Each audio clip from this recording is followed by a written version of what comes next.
uma grande responsabilidade, né? Eu agradeço imensamente a oportunidade. Eu venho estudando a questão do currículo funcional natural junto à professora Maria Amélia Almeida, que muitos de vocês já devem ter lido, visto palestras, enfim, desde 2008, né? Então, é uma responsabilidade imensa estar aqui falando com vocês sobre esse assunto, né? Realmente é algo que, em alguns momentos, foi deixado de lado, acho que durante esse percurso de educação especial na perspectiva da educação inclusiva, né? Mas é algo que é extremamente importante para uma parcela com a qual nós trabalhamos, que seriam os jovens e adultos com deficiência intelectual, que estão aí nas instituições e merecem ter qualidade de vida e ser inserido na comunidade, né? E, então, ter tudo isso respaldado, certo? Então, o convite, né, foi muito bem aceito. Atualmente, eu estou na Universidade Federal do Paraná, aqui em Curitiba, professora efetiva, e no laboratório de pesquisa em educação e desenvolvimento humano, né? Então, eu trabalho em parceria com a professora Fátima Mineto, que alguns de vocês devem conhecer também, né, parceira ali do Departamento de Educação Especial, secretarias, enfim. E a gente tem desenvolvido aí vários estudos e inicio a orientação de mestrados e doutorados, e já tem alguns mestrados vinculados aí com o Departamento de Educação Especial, e a gente vai implementar e vou continuar na luta pelo currículo funcional natural, tá? Então, é algo que, particularmente, é um prazer muito grande estar aqui falando sobre isso com vocês. Espero poder contribuir e superar expectativas aí, que está imensa, né? Então, em vários momentos, a Cláudia falava, o pessoal está ansioso, o pessoal está ansioso. Eu falei, gente do céu, né? Que medo falar para vocês. Mas eu acho que a gente pode conduzir como uma conversa, né? Conforme eu for falando, vocês podem ir se colocando, fazendo perguntas. Eu gosto, né, dessa interação, acho que fica todo mundo mais à vontade, a aprendizagem é mais efetiva e a gente segue aí até meio-dia, meio direto, né?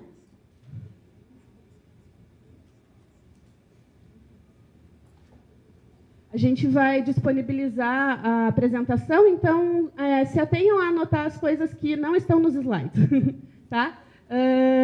A apresentação vai ficar disponível e depois eles vão fazer alguma edição com o vídeo, enfim, para não ficar, né, essa questão só de longe, né? Eles colocam os slides para as pessoas que assistirem os vídeos também terem acesso, tá? Então acho que essa parte é interessante. Quando, então, foi solicitada a questão do currículo funcional, eu fiquei pensando o que a gente poderia trabalhar. E aí eu pensei, então, em trazer uma questão um pouquinho de concepção, talvez mais uma atualização, né? Vocês já vêm trabalhando aí há muitos anos, né? Eu tenho visitado muitas instituições e visto nos PPPs a questão de currículo funcional natural, embora muitas vezes eu me questione se realmente ele é implementado ou não, né? Então, eu pensei em trazer algumas concepções para nós nos atualizarmos e, em seguida, alguns trabalhos práticos, né? Então, como que a gente tem pensado isso e, obviamente, com muita influência de todo o trabalho que Maria Amélia me orientou durante esse período e dos grupos de pesquisa, inclusive hoje à tarde já estou indo para São Carlos, a gente tem o Congresso Brasileiro de Educação Especial a partir de quarta-feira à noite. E aí a Maria Amélia já está no Brasil, que ela mora em Portugal atualmente, e aí a gente vai trabalhar aí segunda, terça e quarta em algumas questões. Vamos receber o professor Michael Wemmer, da Associação Americana de Deficiência Intelectual. Então, a gente sempre está se atualizando para poder sempre pensar maneiras de aplicar e desenvolver trabalhos que beneficiem. E o foco grande é com jovens e adultos com deficiência intelectual, né? Esse é o público ao qual a gente tem se dedicado, porque a gente tem visto que eles muitas vezes ficam esquecidos, né? Então, há muitas pesquisas e muitas questões com relação às escolas regulares, né? Inserção desse aluno e tal. E aí, quando ele cresce e é para ser inserido na sociedade, no trabalho, viver em comunidade, essas questões elas ficam um pouquinho, digamos assim, que isoladas, certo? Então, a gente vai seguir esse fluxo e fiquem à vontade para perguntar e para a gente ir conversando. Tudo bem? Então, assim, o que a gente tem com relação ao currículo funcional natural? né? A partir do momento que a gente tem desenvolvimento da área da educação, a gente não precisa mais ficar esperando por eventos ocasionais que vão acontecendo para que esse indivíduo, então, ele aprenda, né? A gente não precisa ficar esperando que algo aconteça. A gente pode fazer com que o ambiente seja favorável àquela aprendizagem, né? Então, o currículo funcional natural ele vem a defender essa questão, que você pode ensinar esse indivíduo a se comportar em todos os ambientes, em todas as suas fases de desenvolvimento, para desenvolver todas as habilidades, né? Então, quando a gente trabalha especificamente com jovens e adultos com deficiência intelectual, muitas vezes questões que adolescentes ou jovens aprendem naturalmente, como ir ao banco, como ir até o mercado fazer uma compra, como, enfim, desenvolver essas atividades do dia a dia, né? Eles aprendem naturalmente. Os nossos jovens com deficiência intelectual, eles precisam ser ensinados a realizar essas atividades, né? Então, ele vem nessa perspectiva, para a gente ensinar essas habilidades, esses comportamentos adaptativos, né? Atualmente, esse é o conceito que a gente tem trabalhado muito. Então, a gente ensina esses jovens comportamentos adaptativos em diferentes áreas, seja na área do emprego, seja na questão de comportamentos sociais, seja na questão de saúde e segurança, enfim, tá? Em todas as áreas. Não somente a questão de atividades de vida diária, né? A atividade de vida diária é um início, a gente precisa ensinar com que esse jovem tenha independência nessas atividades, mas isso tem sido feito, né? Nós temos pesquisas aí no Brasil que demonstram que os nossos jovens têm relativamente uma boa independência nisso. No entanto, as demais áreas elas acabam ficando bastante deficitárias, tá? E aí a gente vem com alguns autores. A Windows, ela infelizmente faleceu em 2016, se eu não me engano, né?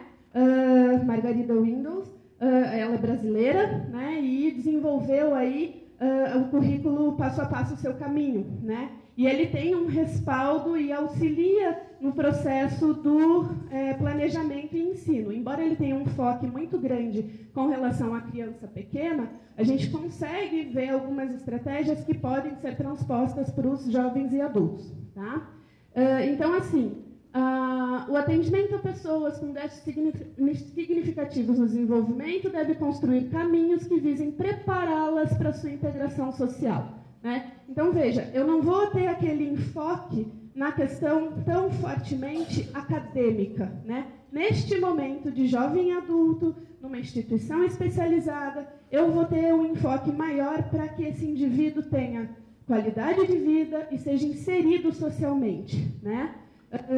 E tenha emprego ativo, enfim, se torne um indivíduo, né? Esse é o grande objetivo de todos os adolescentes, né? Se a gente perguntar para os nossos adolescentes que a gente tem contato ou nas universidades ou nas escolas de ensino médio, o que ele quer, né? Ele quer crescer, ele quer se desenvolver, ele quer ter qualidade de vida, ele quer ser inserido no mercado de trabalho. Os nossos jovens com deficiência intelectual também querem, né? E eles merecem essa oportunidade. Só que a gente precisa construir um ambiente que favoreça essa aprendizagem, né?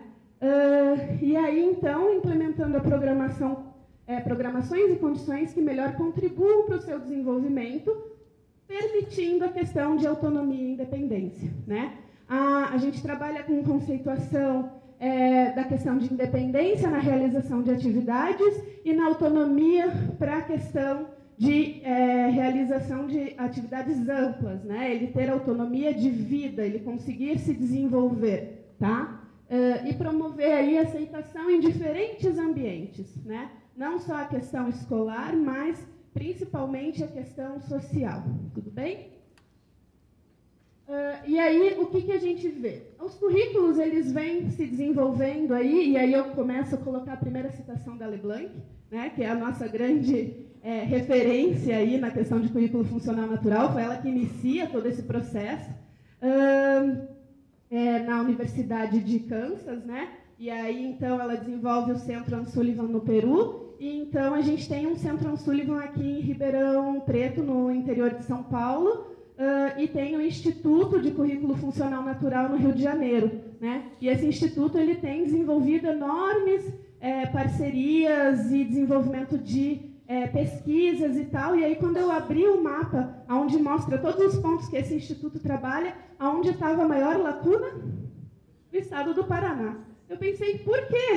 Né? Vamos começar a difundir, a trabalhar e a fazer essas parcerias, né? Acho que é extremamente importante.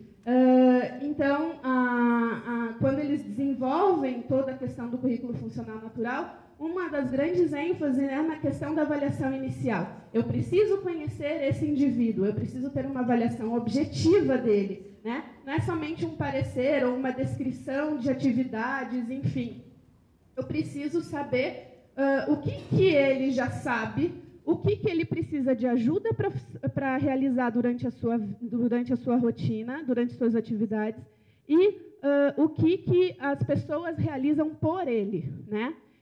Sabendo isso, eu consigo iniciar um plano de ação com esse sujeito, né? Então, é interessante que a gente averigue as necessidades reais desses alunos, né? Então, eu não vou trabalhar, por exemplo, a motricidade fina, porque está lá no currículo que eu preciso trabalhar motricidade fina, né? Não é essa a lógica. A lógica é trabalhar com comportamentos e ensinamentos que sejam úteis imediatamente na rotina dele, né?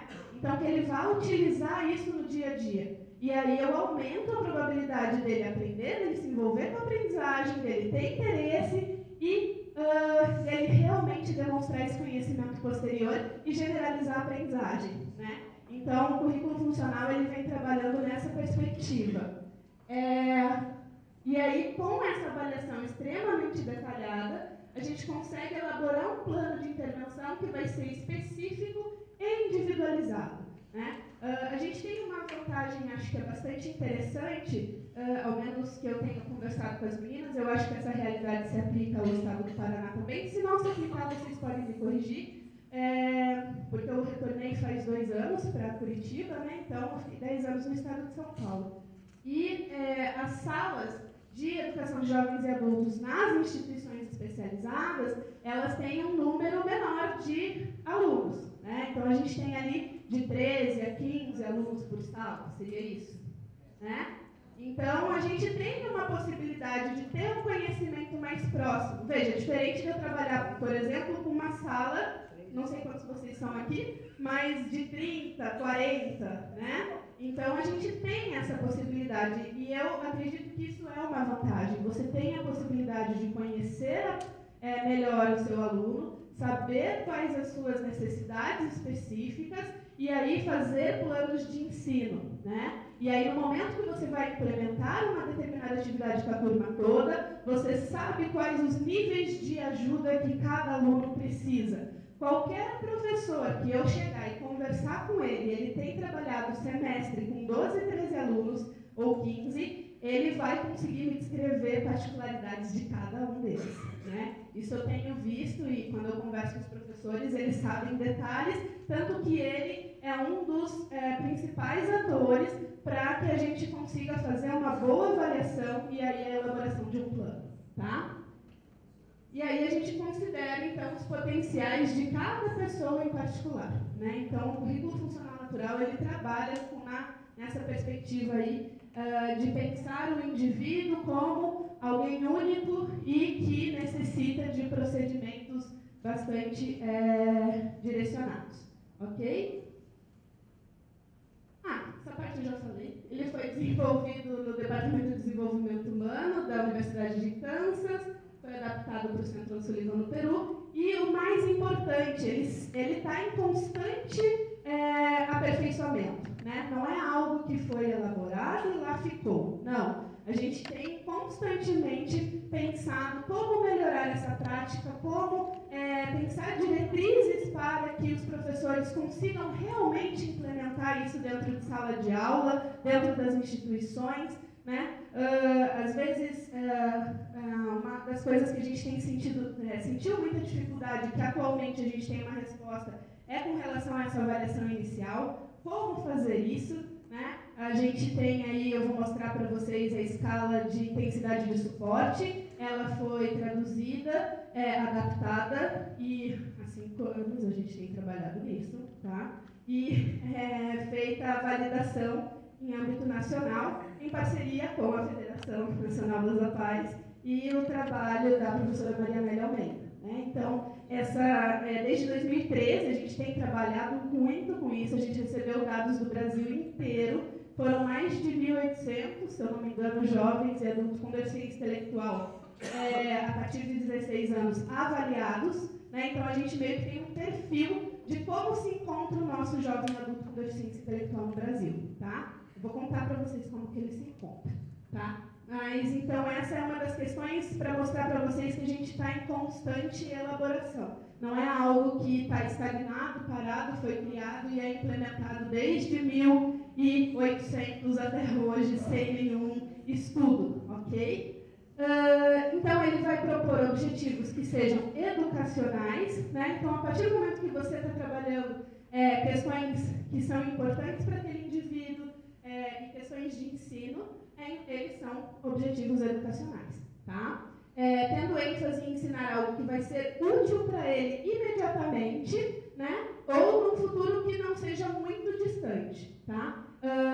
Tornando, então, o ambiente de ensino e seus procedimentos os mais próximos possíveis do mundo real, né? Então, se eu estou ensinando habilidades para aquele indivíduo, comportamentos que são extremamente importantes, eu preciso saber se ele vai ser útil no dia a dia desse indivíduo. Senão, não tem lógica em ensinar isso, né? Por exemplo, eu vou ensinar as cores, né? E aí ele não vai, dificilmente você vai falar para ele, pegue o pote de açúcar azul. Não, você vai falar, pegue o pote de açúcar, né? Dificilmente a gente fica se referindo a cores no nosso dia a dia, observem isso, né? Mas se ele for trabalhar numa loja onde ele precisa separar as roupas por cores, esse é o momento de ensinar cores para ele, tá? Então a gente sempre vai pensar no que ele vai utilizar imediatamente no dia dele. E aí, a filosofia que embasa todo o currículo funcional natural, né, e aí essa questão não vai ser alterada com o passar do tempo, né, mas que são extremamente importantes. Então, todas as pessoas são únicas, especiais, podem colaborar na casa e na comunidade, né? Então, a gente parte do pressuposto que sim, né, por mais que ele tenha déficits cognitivos, que tenha uma avaliação X do QI, que tenha comportamentos adaptativos lá com nível de ajuda máximo, ele tem condições de, a partir de um ambiente estruturado, desenvolver atividades que sejam funcionais e que ele vá desenvolvendo aí a independência, tá? E devem ser respeitadas e valorizadas as suas habilidades mais do que as suas limitações. Então, é muito fácil a gente falar, ele não faz isso, não faz isso, não faz isso. Mas tá, e o que ele faz? E aí as pessoas falam, alguma coisa ele faz, né? Fica sentado, ok, fica sentado. Né? Então, vamos começar por aí. O que mais? E aí a gente vai conseguindo desenvolver aí um olhar do profissional para esse sujeito com relação ao levantamento das habilidades dele e não das dificuldades que ele apresenta, né? Todas as pessoas têm direito a uma educação que as guie a alcançar o seu máximo potencial na vida, né? Então, a partir do momento que eu trabalho com habilidades funcionais e que vão ser úteis, eu consigo trabalhar o real potencial desse indivíduo, né? Então, a questão de você trabalhar, às vezes, atividades, né? Eu vou inserir no mercado de trabalho, então eu vou fazer oficina de fuxico, né? Aquelas artesanatos. Tá, mas ele pode ser inserido no mercado de trabalho e numa área de, por exemplo, limpeza geral. O que vai ter adiantado ele aprender a fazer fuxico? Nada, né? Então, assim, a gente precisa pensar o que é uma habilidade, por exemplo, dentro do emprego que é interessante e é um pouco mais generalizado. Ele conseguir fazer alguma instrução e mudar, no momento que eu mudo essa instrução, ele consegue se readaptar àquele contexto.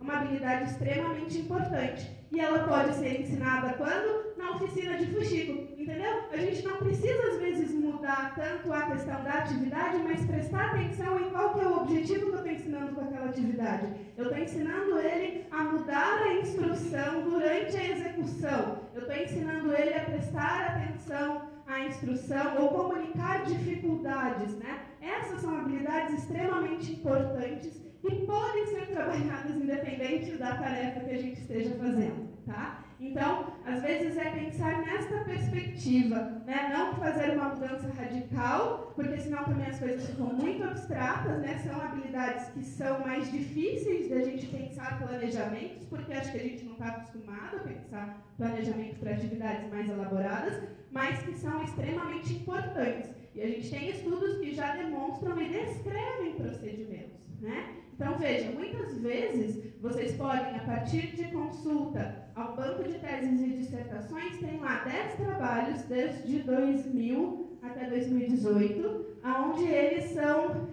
trabalhos extensos, obviamente. Sempre que a gente trabalha com currículo funcional natural aplicado, o trabalho fica gigante. Por quê? Porque são descritas todas as atividades.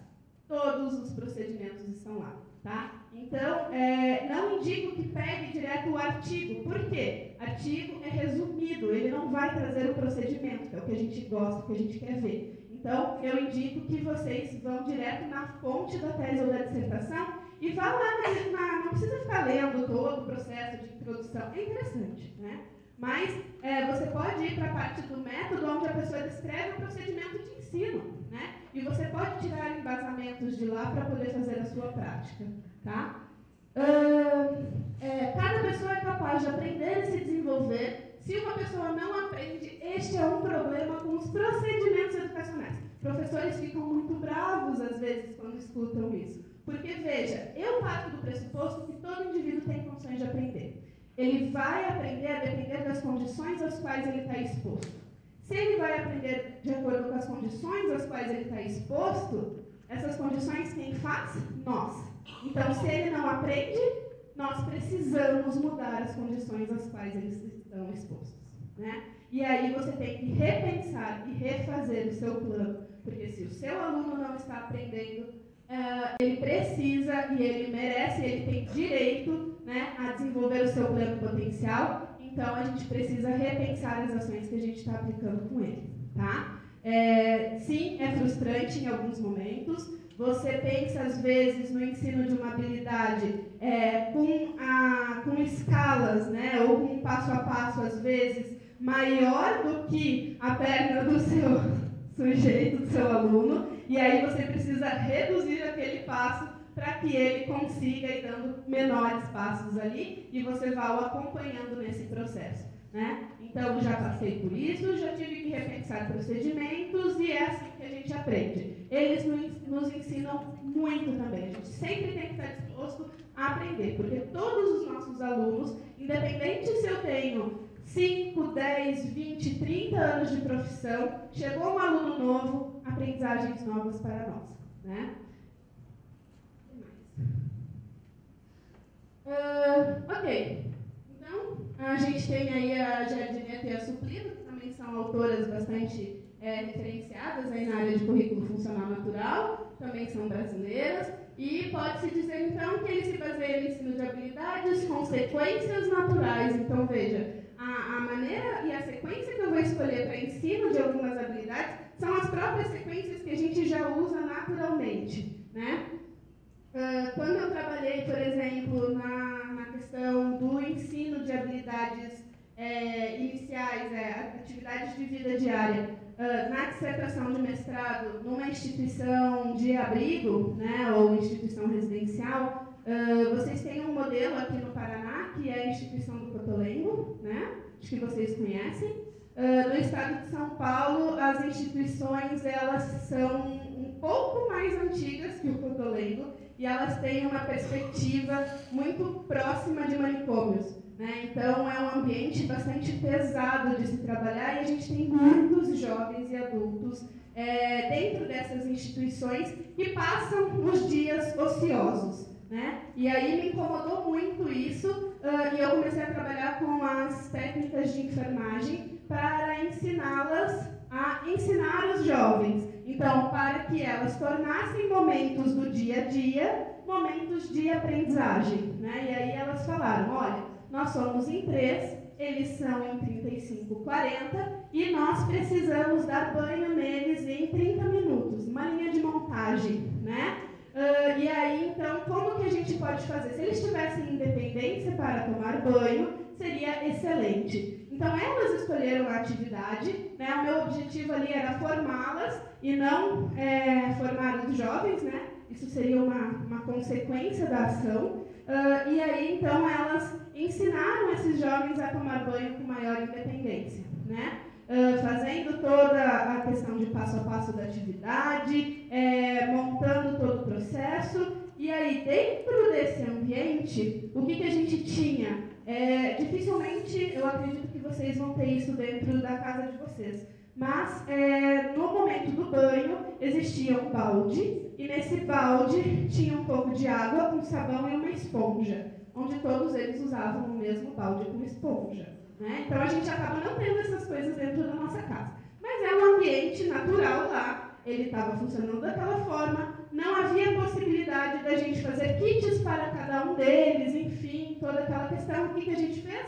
A gente pensou no ensino da habilidade, utilizando os materiais que estavam disponíveis na sequência que já era realizado pelas cuidadoras, né? Então, é importante que no momento que você vai pensar o ensino de determinada habilidade, não só escolher algo que seja funcional para ele, mas ensinar da forma como ele realmente vai utilizar, né? Não adianta, por exemplo, eu ensinar o meu aluno a abrir a torneira com rosquinha e ele chega na casa dele e ele tem que pressionar a torneira, tá? Então, a gente precisa saber o que ele tem acesso para a gente poder, então, pensar. São coisas simples, às vezes, né? Uma questão de você conhecer, de sentar com a família, às vezes discutir alguns parâmetros, mostrar para a família qual é o plano de ensino, para que a família consiga compreender o processo, né? Então, são questões simples, mas que fazem toda a diferença, porque isso pode impossibilitar que ele consiga lavar a mão, por exemplo, né? Então, eu só dei esses exemplos para demonstrar o que teoricamente, eles defendem, né? Então, ambientes naturais, a sequência que o indivíduo vai realizar com materiais reais, utilizando-se de reforço natural, né? Então, veja, não vou ficar dando algo extra, tipo, muito bem, você veio aqui, você ganhou um bombom, né? Não, o fato de você estar aqui, de você estar em processo de formação, de você estar em aprendizagem, já é naturalmente reforçador, a gente espera, né? A gente espera que isso seja. Então, assim, o fato deles, por exemplo, na coleta ali de dissertação, tomarem um banho com independência sozinhos, eles já ficavam extremamente felizes, né? E aí, o fato de ele ser abraçado após o banho ali, né? Porque a pessoa, quando ela está cheirosa e tal, né? Fica mais fácil de você abraçar do que quando a pessoa está com um cheiro desagradável, certo? Então, é naturalmente reforçador. Eu não preciso ficar colocando coisas arbitrárias para ensiná-lo habilidades, né? Aquela habilidade, ela vai ser reforçadora por si, né? Então, isso é uma questão bastante importante e é algo que o currículo funcional natural, ele coloca com muita clareza, né? Então, em alguns casos muito específicos, você pode iniciar com algo reforçando arbitrariamente, mas você vai retirar isso assim que é possível, né? Porque, veja, no ambiente natural, né, o fato de nós tomarmos banho não vai lá, de repente, cair um chocolate para você, né? Isso não vai acontecer, né? Bom se acontecesse, mas não vai acontecer. Então, o fato de você tomar banho, de se sentir limpa, enfim, isso já é o suficiente para você se manter tomando banho, tá? Então, essa é uma questão bastante importante e que possibilita melhor execução dessas atividades no dia a dia.